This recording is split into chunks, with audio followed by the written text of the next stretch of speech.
I have the distinct pleasure to introduce to you a man this evening who has made a difference by significantly improving the human condition, both at home and abroad. We're honored to have you here with us tonight, and please welcome our keynote speaker, Stephen Lewis.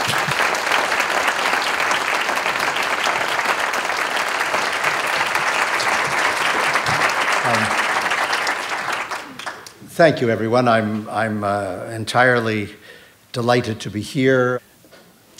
A number of years ago, I had the privilege in the 1990s of coordinating a study on the consequences of armed conflict on children. And what was so fascinating about it, because none of us had intuited it or imagined it in advance, was that whether a child was in conflict or coming out of conflict, what a child most wanted was a school.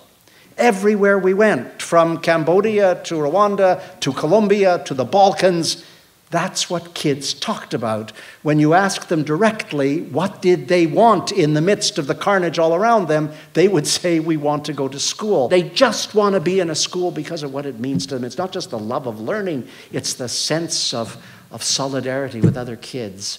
There's no more important value in this world than teaching. That reaches all these kids. It must be wonderful for you as a regulatory body. I know people are here from other regulatory bodies, and I don't pretend you are of lesser import. You're just incidental or nondescript, inconsequential. But the regulatory fiefdom of the Ontario College of Teachers is, of course, attempting to create within the teaching profession the kind of accreditation which will make for kids everywhere a grand educational experience.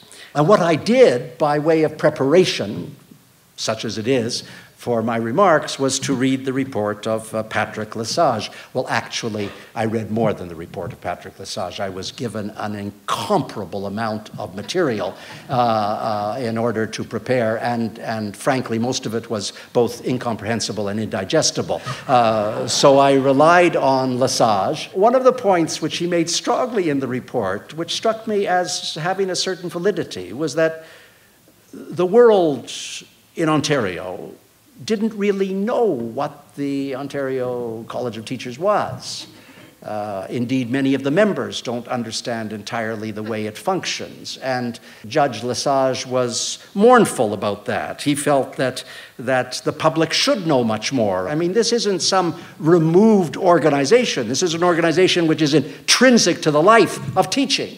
The centerpiece for Patrick Lesage was transparency and accountability. And I've always felt that transparency should be the hallmark of functioning in a semi-quasi-public environment. And I think that's true of regulatory bodies, and I think that it should be as open and transparent as possible. You know, when I was in politics, I was faintly unbalanced.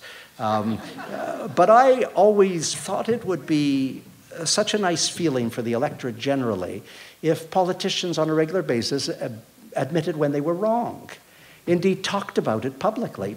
These things should be so transparent that people know about the interstices of your functioning, that they understand what's really going on.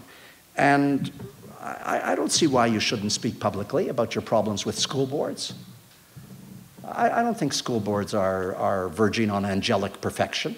And frankly, and I think this was also writ large in Lesage's report, you don't always get along with the teachers' unions. And I don't see why that shouldn't be discussed publicly. I mean, it's an emancipatory moment. It's like a spasm of liberation when these things are out in the public domain.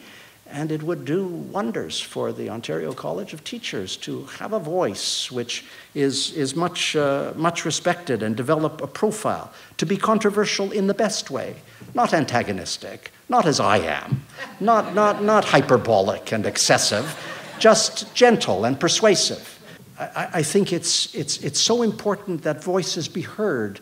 I'd like to encourage as much as possible a stronger profile for the college, a stronger sense of what the public interest means and wants to hear, a stronger sense of voice, which brings credibility, I can't imagine a more noble activity than to be engaged in teaching and education. It is, after all, the lifeblood of a society.